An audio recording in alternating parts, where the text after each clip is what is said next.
From the first day they met, Shalom felt like her life had finally found its missing piece. Caro was everything she thought she wanted: tall, slim, elegant in a way that made him stand out. His tailored suits clung to his lean frame. His voice was soft but commanding, and his eyes held the kind of intensity that made her believe every word he said. They met at an art gallery opening in Abuja. Shalom was there with friends, sipping wine and pretending to understand the abstract paintings on the wall. Caro approached her with a quiet smile, complimented her dress, and within minutes had her laughing. From the very start, he admired her beauty, but spoke often about refinement. "You're gorgeous, Shalom, but I can see an even more stunning version of you. Sleek, delicate, the kind of woman who makes people stop mid-sentence when she walks into a room." She didn't think much of it then. At a healthy size 12, Shalom was confident in her body. But Caro had a way of planting seeds with his words. At their first dinner together, she ordered jollof rice with grilled chicken. Caro ordered a small salad and sparkling water, barely touching his food. When she teased him about eating so little, he simply said, "I don't like feeling heavy, and I prefer women who live the same way." A slender woman is elegance personified. It was said casually, but it lodged itself in Shalom's mind. Over the next few weeks, Caro's preferences became clearer.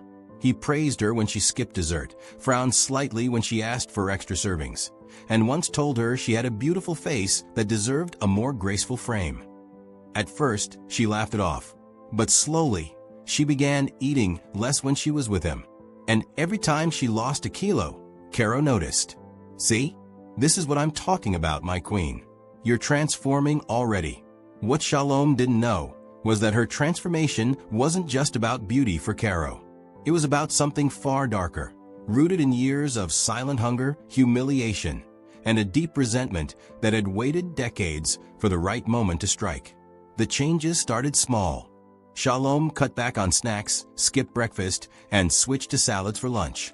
When she visited Caro's apartment, she noticed the fridge was almost empty: bottles of water, a carton of almond milk, and a few apples. One evening, he invited her over for dinner. The table was set beautifully, but the meal was just grilled vegetables and a tiny portion of fish. Shalom was starving, but forced a smile. "This is clean eating, Shalom," Caro said, serving her. "You'll feel lighter, more beautiful. Trust me, when we get you to the perfect size, you'll thank me." The weight dropped quickly. By their 3-month anniversary, she was a size 10. Friends complimented her slimmer figure, but Shalom was starting to notice other changes. Her energy was fading, her skin was drier, and she sometimes felt dizzy after standing up.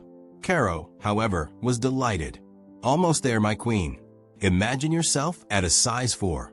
That's the kind of woman who belongs on my arm forever." Shalom felt a mix of pride and fear. She had never been that small in her life. But the way Caro looked at her when she lost weight made her want to keep going. She began skipping meals entirely, telling herself it was temporary. Her family noticed. Her younger sister teased her about turning into a stick, and her mother asked if she was sick. Shalom brushed them off, claiming she was just eating healthy.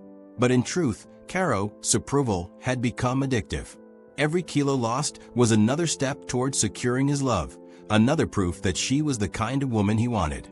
She didn't realize she was trading her health for his validation. The worst was yet to come. By month 6, Shalom was barely recognizable.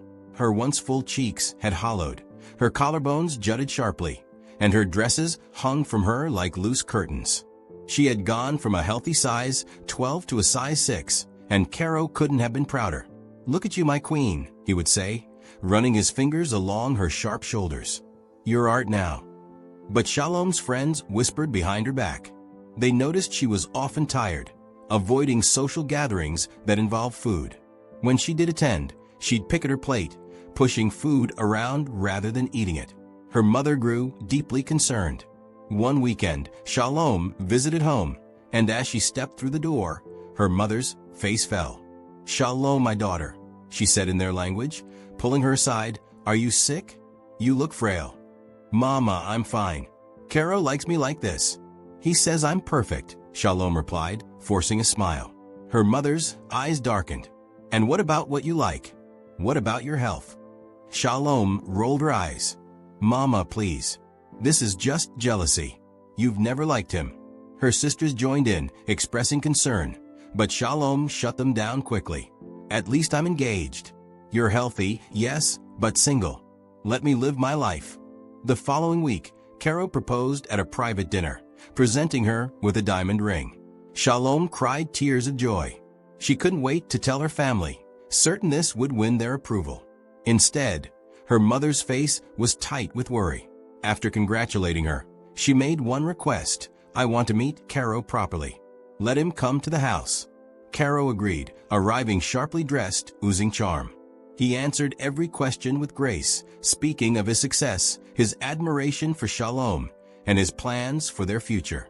But when Shalom went to fetch drinks, her mother's smile faded. Caro, she said quietly, my daughter loves too deeply. Don't play with her life. If anything happens to her, you will answer to me. Caro's smile froze. Are you threatening me, ma'am? Not a threat, her mother replied evenly. A promise. The tension between them was sharp. Caro left abruptly, and when Shalom returned, he was gone. Furious, she accused her mother of chasing him away. That day marked the beginning of a cold war between mother and daughter. To Shalom's surprise, Caro didn't demand she cut off her family. Instead, he gave her a different condition before the wedding. One more push, my queen. Another 10 kilos down, and then we set the date. Shalom was already dangerously thin, but the relief of not having to choose between him and her mother blinded her to the risk. She agreed. From that moment, her diet became extreme. Smoothies replaced meals, and sometimes days passed with only tea and fruit in her stomach. Caro monitored her closely, complimenting her when she looked lighter and criticizing her if she looked puffy. Her body began to fail. She woke up weak, her vision blurred at times, and her bones ached constantly. Climbing a flight of stairs felt like scaling a mountain. One night, she woke with chest pain so severe she thought she might die. Caro pushed her to the hospital. The doctor's verdict was grim: severe malnutrition, low blood pressure, irregular heart rhythm. If she continues like this, her body will shut down. Her mother arrived in tears, confronting Caro at the hospital. You've starved my daughter into sickness, she cried. Caro's response was ice cold. Starved her? No, Mama Shalom. I'm only giving back what you gave me 20 years ago. Shalom's mother's hands trembled. What are you talking about? Caro's eyes darkened as he stepped closer. I was 15, he began, voice low but cutting. My parents had died. I had nothing. I was so thin you could count my ribs. I ran errands for neighbors to eat. You lived 2 houses away. One day, in front of the women in the street, you pointed at me and said, "Look at that boy," like a broomstick.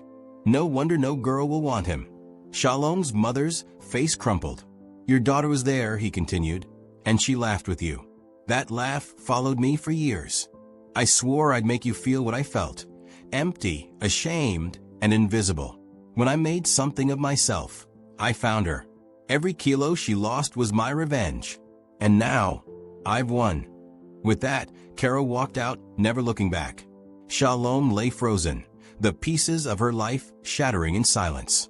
The man she thought loved her had only been starving her into a weapon against her own mother. Her recovery was slow and painful. She had to relearn how to nourish her body, how to trust her own hunger. The vibrant, confident woman she once was never fully returned. One afternoon, her mother knelt by her bed, tears falling freely. My daughter, I'm sorry. My cruelty planted his hatred. I didn't know it would come for you.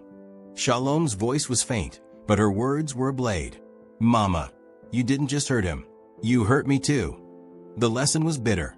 Cruel words can wither someone's spirit for decades, only to bloom again as vengeance. And love built on control, whether by feeding or starving, is not love, it's possession. They left the hospital months later, Shalom physically stronger, her mother emotionally heavier. Caro was never seen again, but his revenge left scars that no amount of time could erase. Thank you for watching. Please like, comment, and subscribe for more stories like this.